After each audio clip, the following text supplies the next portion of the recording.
Pilih lambangan betul nanti nak mahal, tapi nak pilih tu betul nak mahal. Oh, jadi tu lahir kalau buat orang kan MP tepani Tamrin Rose, kan MP tepani Tamrin Rose.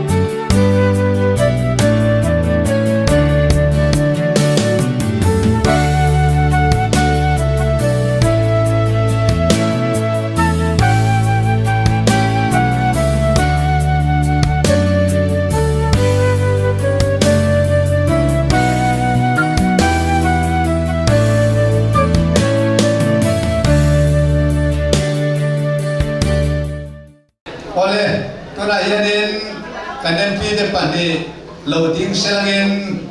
betem betang unit kumen fronten tanpa ti kanan pi depan ni ronlan rose lokal hal oleh.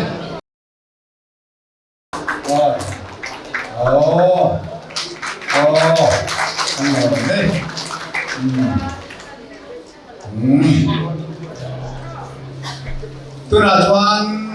ku seturin musila lusa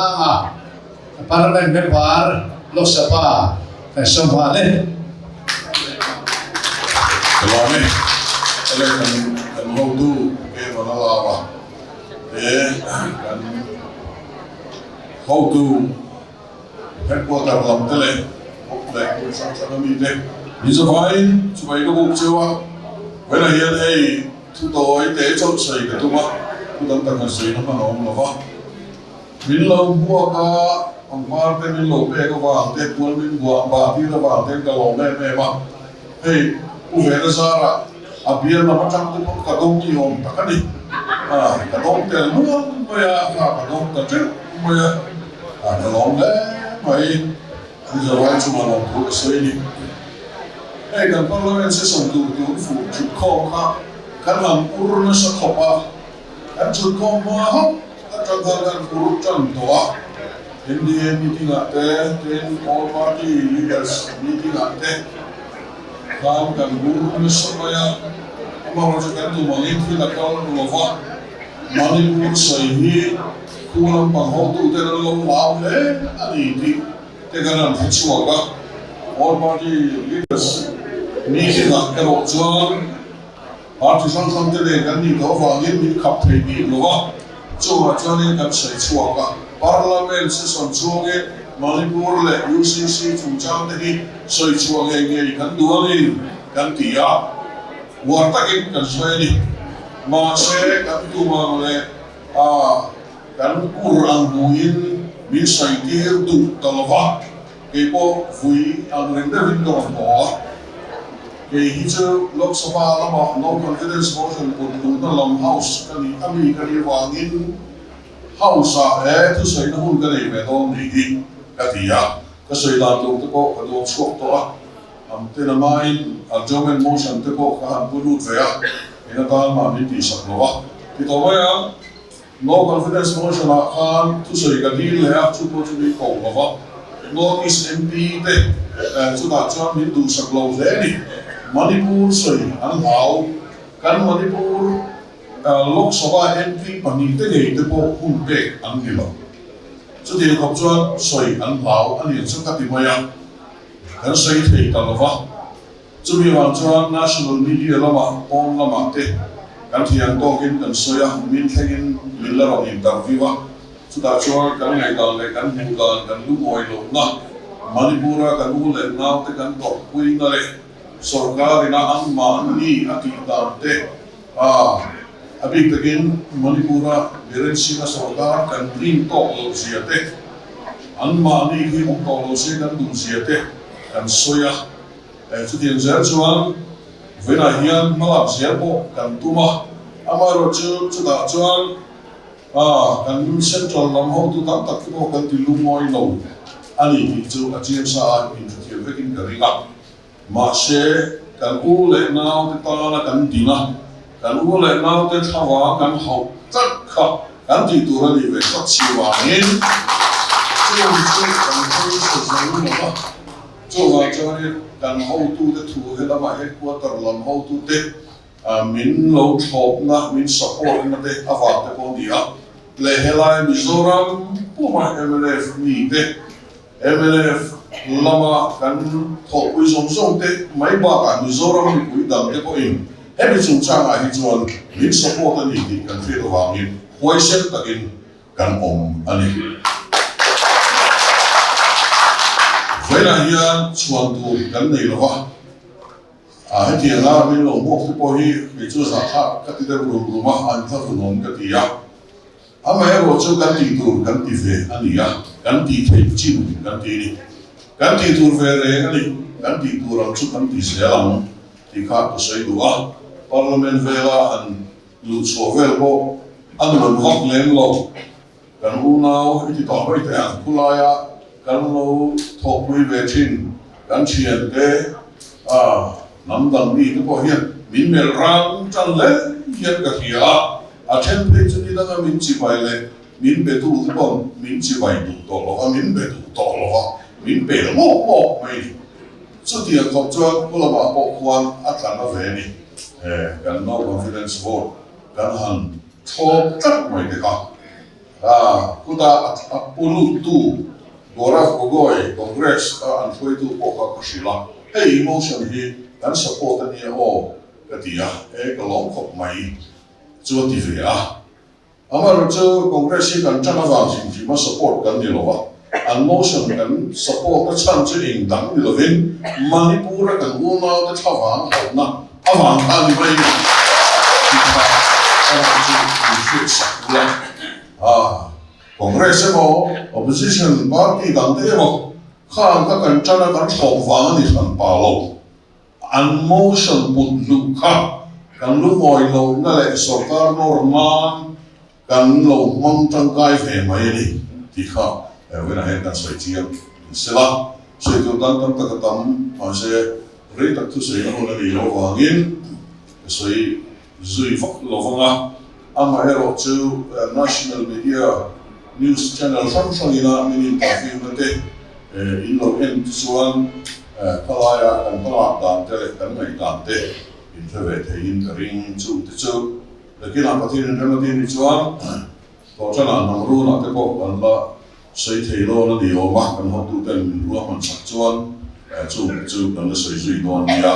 với nó tan chuan tu tổ thì phúc mà yang cái lỗ này cái lỗ này chú chairman le an MP Lok Sabha me ma som ta chi ro sa le MLF general headquarter kan suai tu poi mo tak tak voi nia local te tin chalai headquarter te nu ho te tin Aizawl South 1 block 1 chunga yu chung suai tu te nu ho te chalai te tin block suai tu si sang te le kan media te tin party mang lo voi nia ni lu sa taka kan thil ti ve chung te min ngai lu sa ka voi nia hun ta khó ra là hay là nó buộc đủ giống thế thì giờ phải chỉ vậy các bộ chơi đi thu thập tắc lẽ cái tắc sấy là hun anh là viên cần riêng mà khan thu xuyên đủ đôi bộ tắc tắc thế cần MP Lok Sabha mấy bà giống tắc bộ sang hay là chơi cần mai sao đó thì khả năng khăn sấy nó liên tục là ba đối chung cần sẽ lại hiện hadi cái ni Rajya Sabha lam atan chuan kan se som chan ma tang khan en hel em mai lo thai lo ba en hel sa mai ron in tang tat nei hi pani pathu mo ma pakhat na chuan kan se som ma sa mi pakhatin private resolution BJP MP pakhat Rajasthan state atama BJP MP pakhat khan sarkar ti ra ni nge ni lo po hriat lo ama mi mal private resolution khan Rajya Sabha session uniform civil code soi ho phal na bir kha aron pulu tak mai ni mi ngai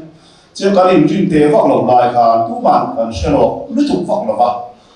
ti so ra UCC kha UCC bill apulu dilvin UCC bill phal na bill ani session masa kha chiang kuang lo dewin mi tam zo chuan kan sia UCC an pulu ta MP ten an tho ite an bial lo ti kha lo ri to sia chumi bial ma chuan lo commission som ni le pani na aha an form lo kan lo form fill to sia chu ha chuan tu chung chu Rajya Sabha UCC bial lu to nge do ri ti kha rin ru na lo to ne te kan to da ram ti te kha tu chu si son kha hu bu om riau dan kha om kan tlem sia ke ni na state te chu te chu mai bia la ma Lok Sabha la ma an lo pass to Forest Conservation Amendment Bill 2023 aron phar to nge to la rin na kha bo sia chu mai bia la ma chuan Manipur kaluna te har sana to me thil lian tak mai bani ni su kha om i trap ku tren mai boxia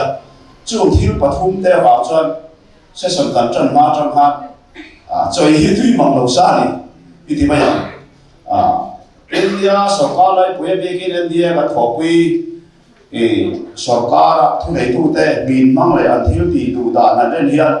ado da zo ka thil ti hi khi bên lâu gió này cả sai tu đi cả nằm đâu rồi ba thì mình sầu gió mà tùy khẩu đại tu bằng đâu thôi cái chân này nó chỉ là anh cũng chắc cho anh tấm bằng này chỉ à cái này tầm này chỉ là này sẽ cái gì bạc hạt nó sẽ bạc hạt thì sẽ bạc hạt chắc vấn đề à anh thì này cái gì tam đã là hạt đó chỉ à thì cái lúc mà mang tập hiện đối chủ sẽ sinh khá thì phải cho nên cần phải sửa đi ama sẽ vào này khác takin session tran mani mare ni all political party leaders meeting kan han nei khan bi lo tu jong kha han sema uniform civil code kha chu atel da lo lo atu chuma hian kan soi da vali ti kha report in lo don ka to thowan nei the kan soi duwa mi chen kha ten uniform civil code parliament phar to ang le đâu đã lâu hàng hiệp là khơi mà chỉ sẽ chiang lâu sấy hi anh lâu để chỉ mà uniform civil code bill hi thì là giá Sabha anh em bảo Sabha anh em bảo pass kurin alam lu lộc ti kha kan sấy phiền mà sẽ phải rồi đi tin là thôi lẽ chuan social media thế anh thấy chuan kan lo India to mi te India là kan lâu về to bi là bạn thế bộ Forest Conservation Amendment Bill 2023 pass anh em tụi chúng khan pass lia cái tên đồ là cái tên video tối tế cái siama chân chân đi lâu rồi in cái chân chân lâu rồi mấy thế à kami khan trong lòng đan thì nó là phát anh ya kami khan ama in bill đằng soi hồ anh ya bill pali la kan pass apa thumna ni mai thege Rajya Sabha session na pass pathumna ni kari khamini bill bi ka chuan te chuan chanu da ki kan tran thapa opposition MP den Manipur thil sei tuma anti lai chairman e phal bok si lo wangin opposition MP zong chula veka ruling MP chau kha anong to ni Forest Amendment 2023 Bill soi ho lai hian chumi ni wang chuan kha bill kha ado da zonga soi tu na nom lo iti ma yang soi non tai la ke a soi tu ber a kha amalin ka soi non ti na ya ma se ho ko la ka ni chuang lo asan chu ruling ram mo sarkar bill phut lo dia khabi ado da zonga lo soi khan om sia ane kha chỗ vàng xuân pa na tel về đâu mấy khảo trái tin có bị pass mà khan có sơ hậu suất đâu rual li vin opposition MP the suat on dua kha bi pass kan lo sim sim wa khan di ka suat ani di kha vai dia ko hian di kan soi chale dua chen chuan a di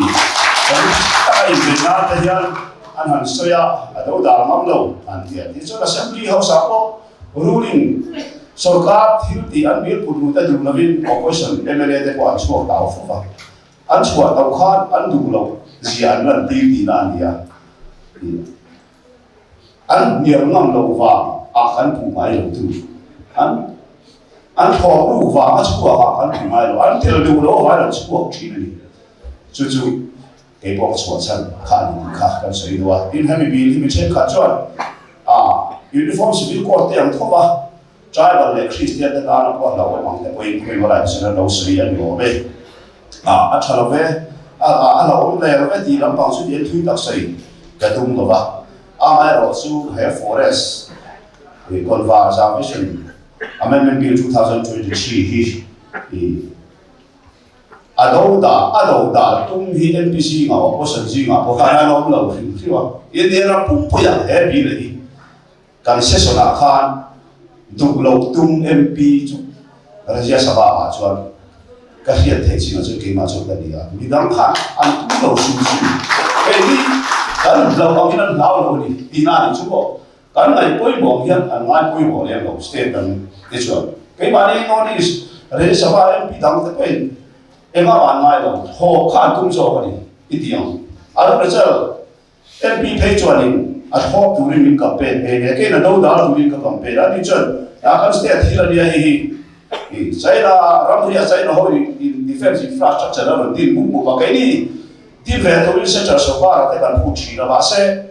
forest permission đi chung để arrange chỉ được tụi bạn hiểu muang chỉ là số vàng cho nên thì rất là số là defense infrastructure tin là hiện forest permission là hai còn lâu sẽ cần thì hay chú mình thọ quy tụ này bây giờ chú bao giờ thu sấy đâu là đi là anh bị phá xuống rồi anh học tung có anh bị phá xuống rồi thì amen forest amendment đi là chú mình chúng ta chú cần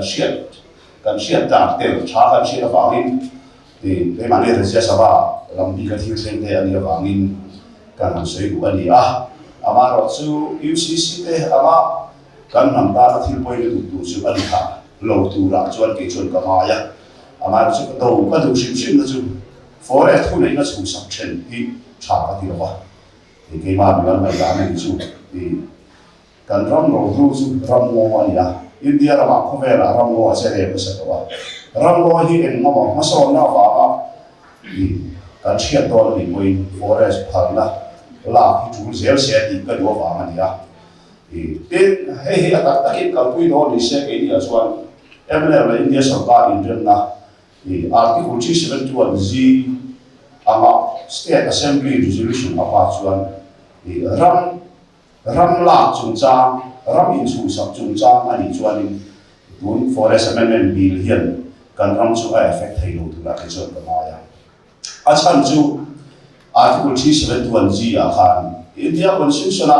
en polo in ji pa sela he man ko ya mi a te hian Mizoram State Assembly in kan ram man ni ro se ti an pass ani lo chuan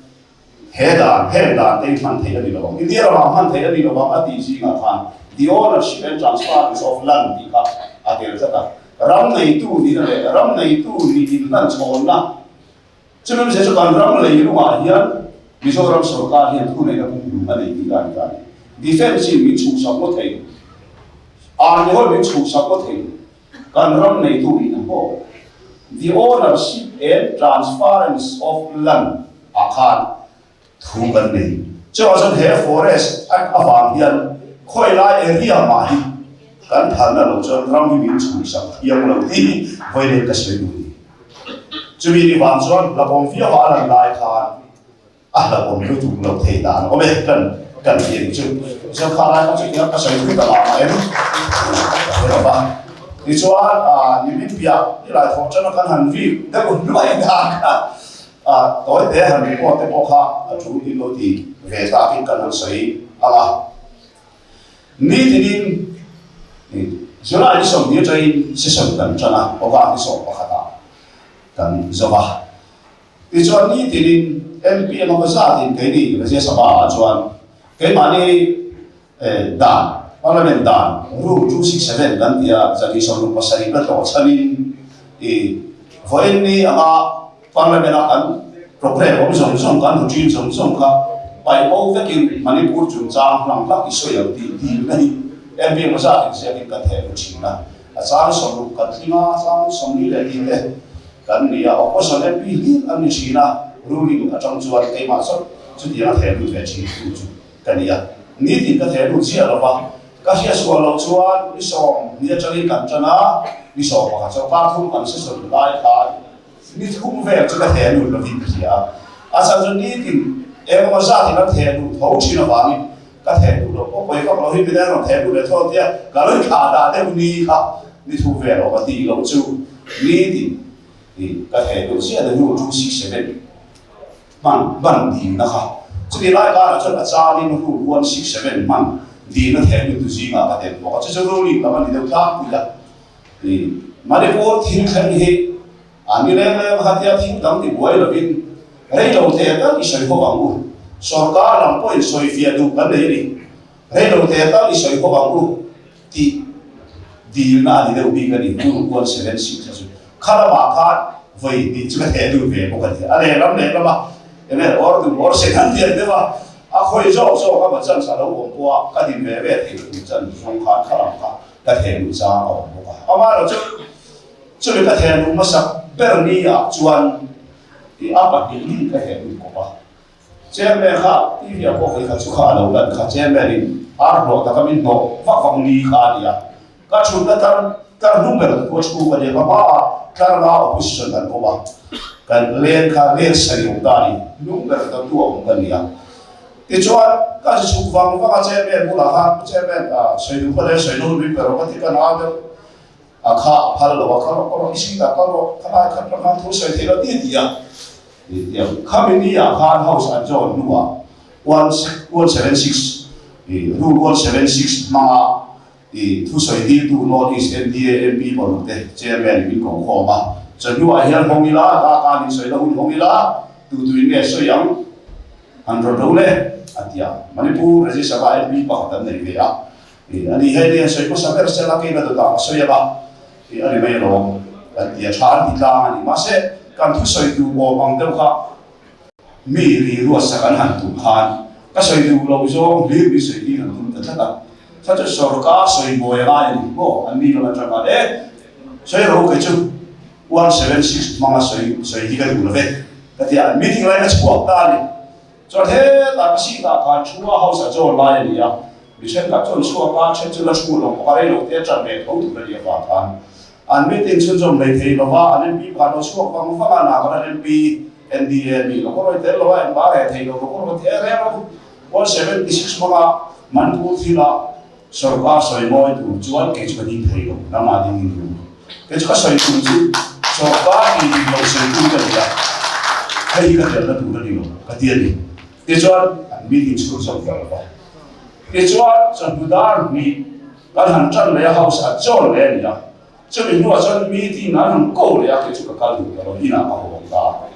thì cho nên là phone chỉ là cái đủ lâu và mình meeting cả à ông ta nói vậy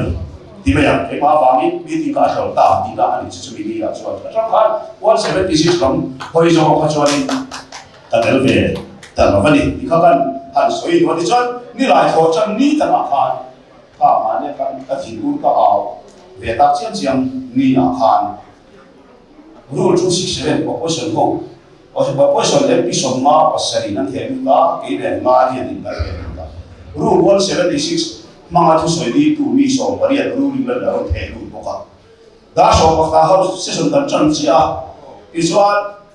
tu atu hera tang hian ron na lo kala chu wa so ni vai dia en so vai kan soi de chairman kha na so a fa ve de ni ka sia chai dia lai ya so pa ta kan chan kha so pa na mi som dia session at John till 2 p.m. ni iswa ka chua ka phama dar dia ka chame ka chia ta cho chairman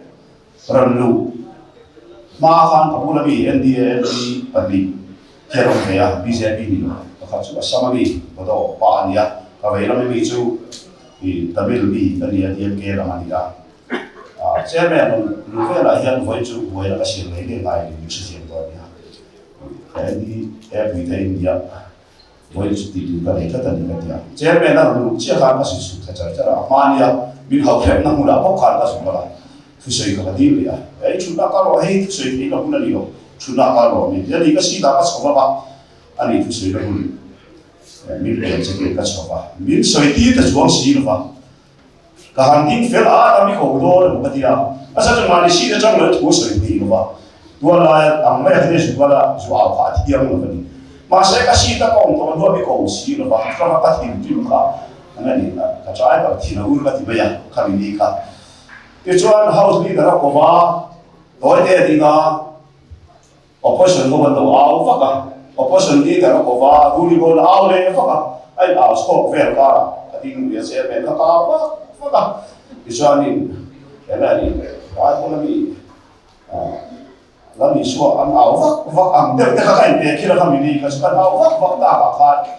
cứ xây nó không khác cái loại đó cho các bạn xây chân thật khác anh đủ lâu rồi anh xây nhiều chứ ha thì để có lỗ cũng cái đó nó sẽ có tập cái sa cái thứ xây muốn xây cho nó muốn khác ai được có ta cái thứ xây muốn xây cho nó muốn về cái ai được có ta phần sau đó là vả TV mình là đủ bốc là vả ba cho vào đó tổ cái xây dưới nó ta vào mà cũng là đi cái chuyện thế này cái xây chuyện chuyện phép thầu cái đó học có phim thì cần ao về thì cho nó có sẵn có thể có về các mình đi cái chứ nó ao bây giờ thì khá số khó ba các mình đi cái thứ sử dụng hay cho mình bùi má sử ta cái này trong một lọ ta cái này cần ra thì khá vừa về đó cái đó thì khá mình các bạn bây giờ nó có hồ nữa cái sử dụng vậy cái chứ hậu số mà hắn in số quý tu dùng sẽ cái tu tu hắn tu chỉ là cái gì nó hồ về là cái thứ như là lâu tất nếu mà đi đâu không sẽ cái thứ gì cả cái này trái vào thì họ ăn được tất cả các cái này thì họ cốt mày thì cho nó có sự hậu bị khăn ya ảo lắm lâu lại khát ăn suốt khó ba chế về hôm na làm ăn hùa lá thì khát mà hay chu bia là nó thì official đâu quản han hùa có nó xuất ra về cái đấy mình mua ra cái số đủ là vào có sự cái gì chia sẻ rồi anh đi sẽ chuyển tiền khác buổi thà giờ ta cái đồ chú bằng cái opposition MP cái gì thì cái này ruling các anh về xí mà sẽ ruling các anh đâu xí đấy cái phụ bao nhiêu về thôi thì kan Lok Sabha MP tôi trong session châu opposition đi bắt mày cái sao ta cái kan real rule kan movement ka opposition cắt này như thế nào mà nếu có issue và khan thì anh thì phát trái bằng chim ini sarjong tak hian Manipur thil la chuan ato ra then in thahung bia roin NDA do tu di hi chi sa ti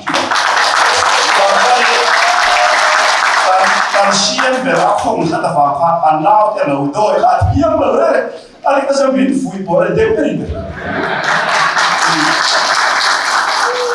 Manipur thil la ali chuan